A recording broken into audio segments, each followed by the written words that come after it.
Hey guys, we are back with Snobby Beer, and today we are doing a special episode. We are interviewing Chad from Chad's Beer Reviews. How you doing, Chad?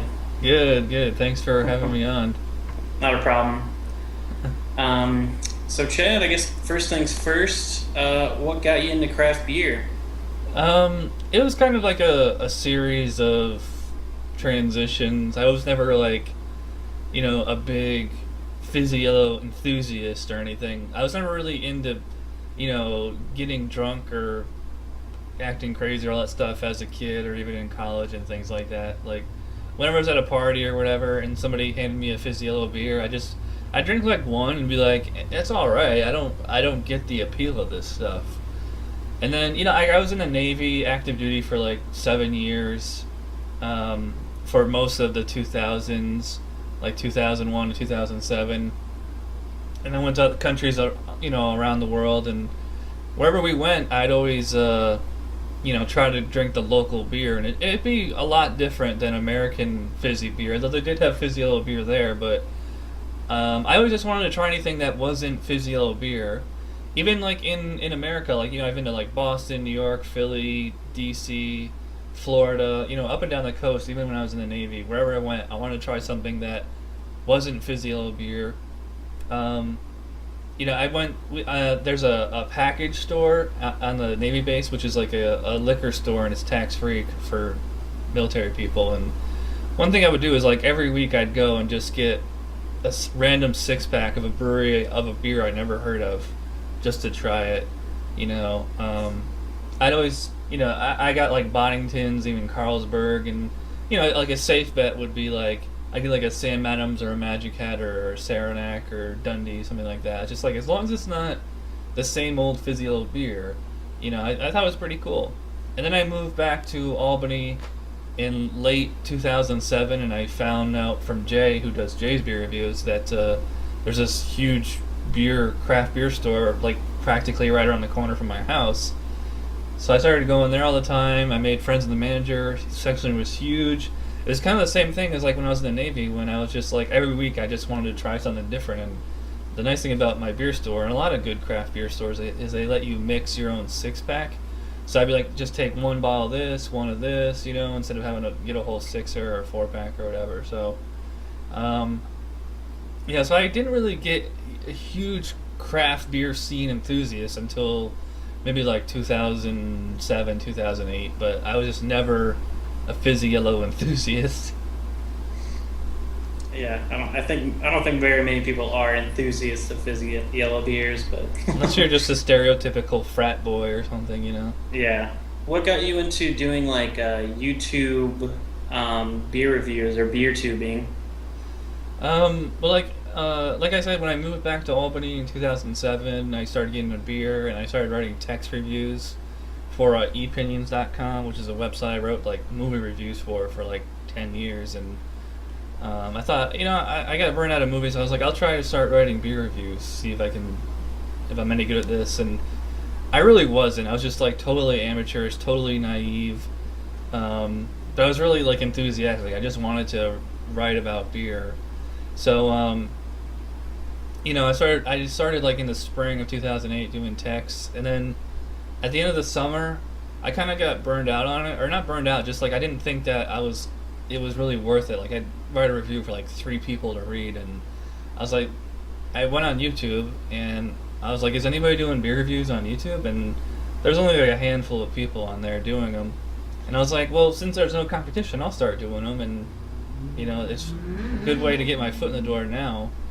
So like October of 2008, started doing video beer reviews. I still was totally naive at the time. Like it's as embarrassing as those text reviews are to read. The old, season 1 of Chad's Beer Reviews is very hard to watch. So I mean, like I went into it and I just like, well, nobody else is doing this. I'm just gonna stick at it for as long as I can. And I said as soon as it becomes work or it's not fun anymore, I'm not going to do it. But we're coming up on 3 years and it's still fun to do all this time later. What about, because you don't just review beer, you also do like energy drinks and Snapple and that kind of thing. Yeah. Where did that come from? Well, I started doing the other than beer reviews, beverage stuff, about a year ago when I was switching everything from Chad9976 to Chad's Beer Reviews, and I was uploading like 2 or 3 archive reviews a day.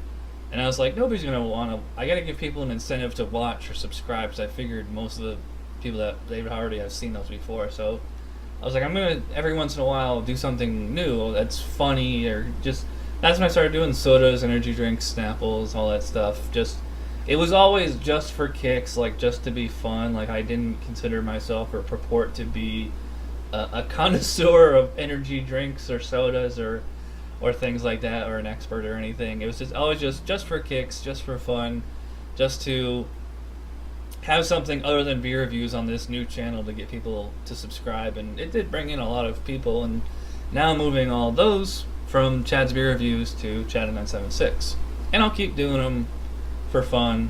What about, like, how come you never got into, like, Chad's whiskey reviews or Chad's scotch reviews or anything like that? Why just beer and non-alcoholic drinks?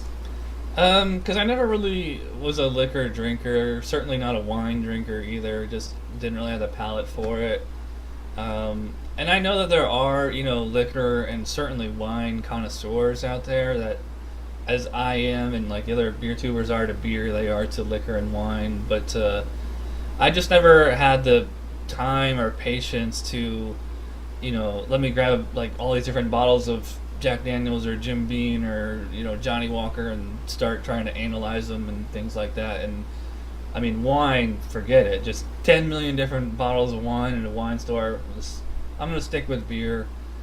I wouldn't rule it out, like down the road, to start getting into wine and liquor reviews, but it's, I never had interest in it before, and until I develop an interest for those things, I don't really see me doing it anytime soon. I know we talked a little bit off camera about like home brewing and stuff.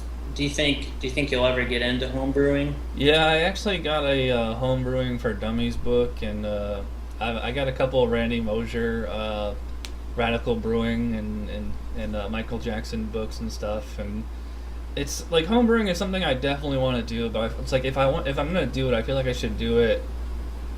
I want to go. I don't want to like half-ass it, But I mean, I'm not gonna jump right into all grain brewing because, like, I mean, there's so much equipment you gotta buy and you gotta know how to use it, and maybe I'll like just start with like a Mr. Beer kit from JCPenney or whatever, and then work my way up.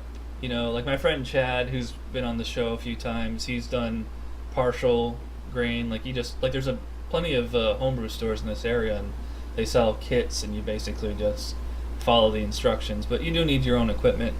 I just always thought that, like, in this apartment, I really didn't have the room, and between going to school and work, I just really didn't have the time. And so I think maybe once I graduate school and I finally have, all weeknights free, since I don't have to do homework, I can and weekends, I can finally sit down and try to give home brewing like at least a fair shot.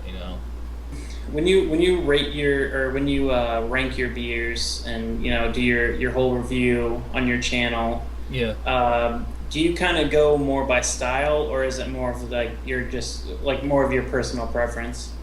Yeah, I don't rate or grade to style. I think that styles are kind of arbitrary. I think all styles really do is give you a general idea of what to expect with the beer. Like there's what separates me from like the real beer Nazis is the ones that get all hung up on style of like, well, this is a Czech Pilsner versus a German Pilsner versus an American Pilsner. It's like, who cares? They're all just fizzy beers in the end, Or American Brown Ale versus English Brown Ale, or American IPA versus English, so on. But it's like, how nobody talks about like a Nigerian Brown Ale or something like that, Yes, I mean, when I rate beer, I'm rating it to how much I really like it and how good it is to me, because I don't believe in any kind of existential, factual kind of thing of like that there's an actual hierarchy of quality or anything like that, like that certain beers are actually better than others. There's only just each person has their own personal preference and taste, and all I'm doing is just telling you what I think of it, and if people disagree, that's cool, I'm just grading like, you know, taste is definitely the most important, and drinkability is probably a second. Aroma is really really nice if it's good, and appearance. Kevin Burns at the Foaming Head said this. It's a great line. He said, "Appearance can only hurt you; it can't really help you." And I definitely agree with that. I mean, like there's certain beers that, you know, just it's like at that time in that place when it's poured right before you and you're just about to take a sip, just looking at it looks great, but you know I can pour you, I mean like a Guinness next to a Dark Lord really isn't all that much different, you know. What are some of your favorite beers out there? It's funny because like I do like the top 10 best of the year for the last 2 years, and I'll do one this year. I've never sat down and done like an all-time top 10 or 20 or whatever list, but you know, I really like IPAs. I really like imperial stouts, pumpkin beers, Hefeweizens, well the German ones. So it's kind of like, you know, it's hard for me to say like these are like absolute top 5 or 10. The Southern Tier chocolate, mocha, and pumpkin are definitely one of my all-time favorites. Weinstefaner and Schneiderweiss, Hefeweizen, great wheat beers. Founders KBS, Brown's Whiskey Barrel Porter, awesome, great beers. Pliny the Elder, the Three Floyds Apocalypse Cow, Southern Tier Gemini. A lot of the West Coast, Stone, Ruination, Racer 5, Ballast Point. You know, it's just so hard to. One day I'll sit down and actually put them in order, but then 2 weeks later those won't even be valid anymore. So.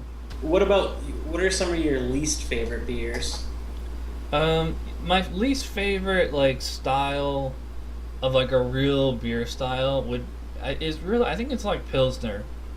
You know, not even like, you know, as bad as Heineken and all those European green Stella Artois, like, you know, green bottle Pilsners that skunk and stink.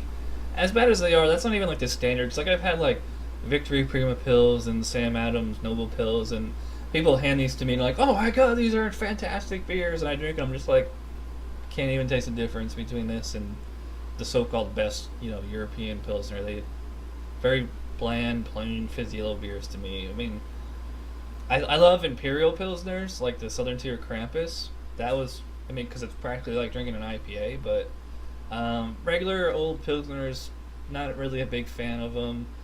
Any kind of like, you know, malt liquor, like either just straight up malt liquor or like a Four Loko type flavored malt liquor type thing. But I don't really count that as beer, so I'm not a big fan of like smoked beers.